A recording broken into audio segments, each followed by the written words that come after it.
What are we waiting for? What are we looking for, Africa? Are we looking for mere charters conceived in the light of the United Nations example? A type of United Nations organization whose decisions are framed on the basis of resolutions that in our experience have sometimes been ignored by member states, where groupings are formed and pressure developed in accordance with the interests of the groups concerned? Or is it intended that Africa should be turned into a loose organization of states on the model of the organization of the American states, in which the weaker states within it can be at the mercy of the stronger or more powerful ones, politically and economically, and all at the mercy of some powerful outside nation or group of nations? Your Excellencies, is this the kind of association we want for ourselves? In the United Africa we all speak of with such feeling and emotion? Your Excellencies, permit me to ask, is this the kind of framework we desire for a united Africa? An arrangement which in future would permit Ghana or Nigeria or the Sudan or Liberia or Egypt or Ethiopia, for example, to use pressure with either superior economic or political influence gives to decide the flow and direction of trade, say from Burundi or Togo or Nyasaland to Mozambique and Madagascar. We all want a united Africa. United not only in our concept of what unity connotes, but united in our common desire to move forward together in dealing with all the problems that can best be solved only on a continental basis. Sir, when the first Congress of the United States met many years ago at Philadelphia, one of the delegates sounded the first chord of unity by declaring that they had met in a state of nature. In other words, they were not in Philadelphia as Virginians or Pennsylvanians, but simply as Americans. This reference to themselves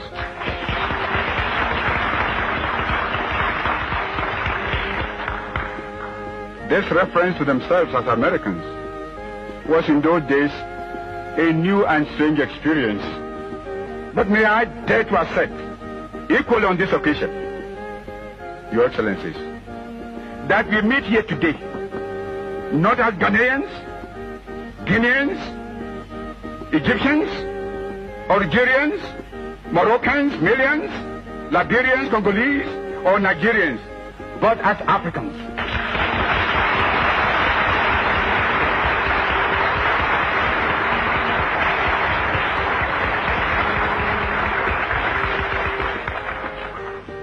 Africans united in our resolve to remain here until we have agreed on the basic principles of a new compact of unity among ourselves, with guarantees for us and our future, a new arrangement for continental government.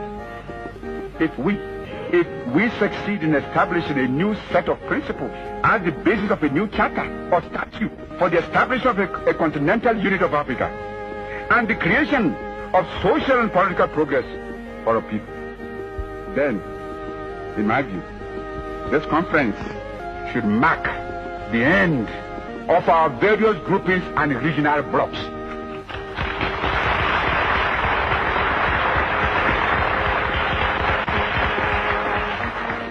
But if we fail and let this grand and historic opportunity slip by, then we shall give way to greater dissension and division among us, for which the people, the masses of the people of Africa, will never forgive us. And the popular and progressive forces and movements within Africa will condemn us, surely. I'm sure, therefore, that we shall not fail them. Your Excellencies, I have spoken at length because it is necessary for us all to explain not only to one another present here, but also to our people who have instructed us the fate and destiny of the African continent.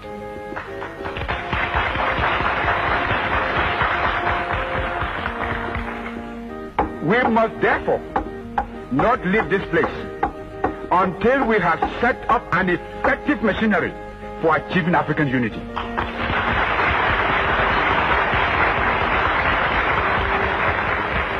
To this end, I now propose for your consideration the following.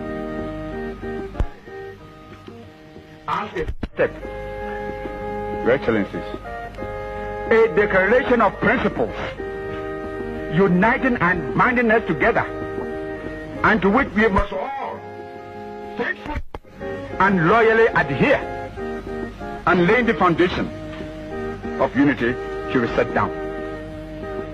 And there should also be a formal declaration that all the independent African states here and now agree to the establishment of a Union of African States. A second, an urgent step for the realization of the unification of Africa. An All-Africa Committee of Foreign Ministers be set up now, and that before we rise from this conference, a date should be fixed for them to meet. This committee should establish, on behalf of the heads of our governments, a permanent body of officials and experts to work out a machinery for the Union Government of Africa.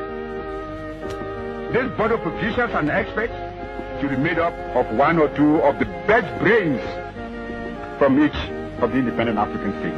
The various charters of the existing groupings and other relevant documents could also be submitted to these official experts, working under the hegemony of a committee of the foreign ministers. And a presidium consisting of the heads of government of the independent African states should be called upon to meet and adopt a constitution and other recommendations which will launch the government of Africa. We must also decide on a location where this body of officials and experts will work as the new headquarters or capital of our union government.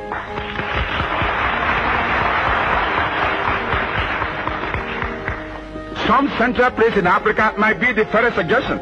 From my view, either at Bangui in the Central African Republic or in Libreville in the Congo.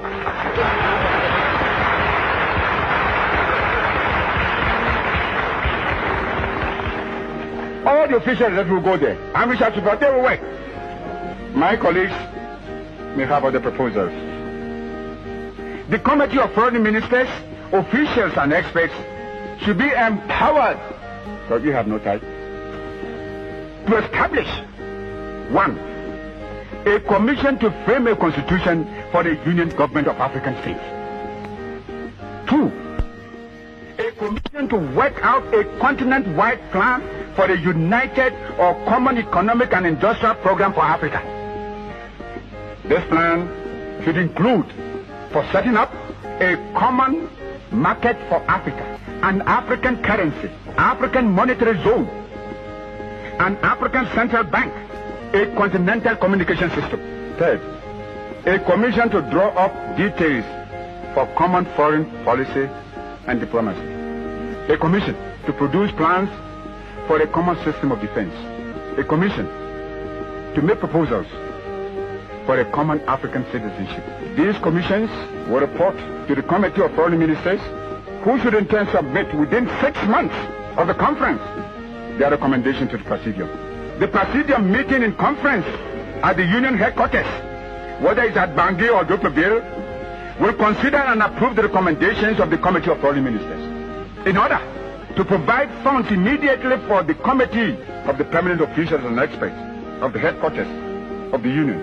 I suggest that a special committee be set up now to work out a budget for this.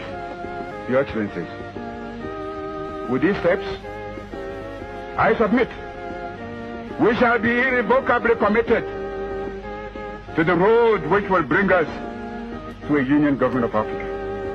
Only a united Africa with central political direction can successfully give effective material and moral support to our freedom fighters in Southern Rhodesia, Angola, Mozambique, Southwest Africa, Bechuanaland, Swaziland, Basutoland, Portuguese Guinea, etc., and of course South Africa.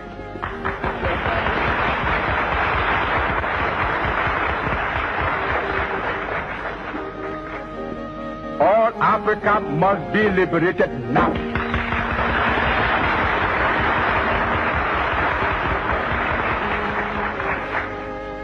It is therefore imperative for us, here and now, to establish a liberation bureau for African freedom fighters. The main object of this bureau, to which all governments should subscribe, should be to accelerate emancipation of the rest of Africa, still under colonial and racialist domination and oppression. It should be our joint responsibility to finance and support this bureau. On their successful attainment of independence, these territories will automatically join our Union of African States and thus strengthen the fabric of Mother Africa. It's the only hope for them. Otherwise, when we become independent, why are they going?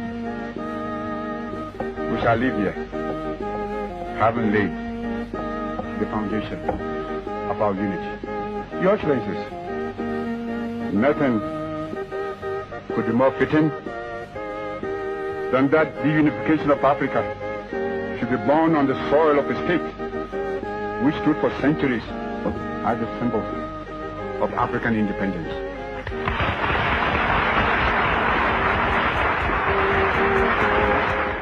Let us return to our people of Africa, not with empty hands and high-sounding resolutions, but with the firm hope and assurance that at long last, African unity has become a reality. What brought all of you here? We shall thus begin the triumphant march to the kingdom of the African personality and to a continent of prosperity and progress, of equality and justice, and of work and happiness. This shall be our victory. Victory within a continental government of a Union of African States. This victory would give our voice greater force in world affairs and enable us to throw our weight more forcibly on the side of peace.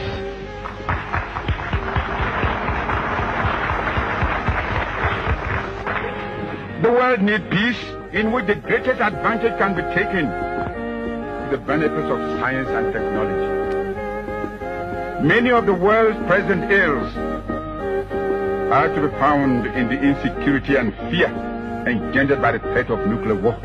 Especially, do we, the new nations, need peace in order to make our way into a life of economic and social well-being amid an atmosphere of insecurity and instability that will promote moral, cultural, and spiritual fulfillment. If we in Africa can achieve this example of a continent knit together in common policy and common purpose, we shall have made the finest possible contribution to that peace for which all men and women thirst today, and which will lift once and forever the deepening shadow of global destruction from mankind. Ethiopia shall stretch forth her hands unto God. Africa must unite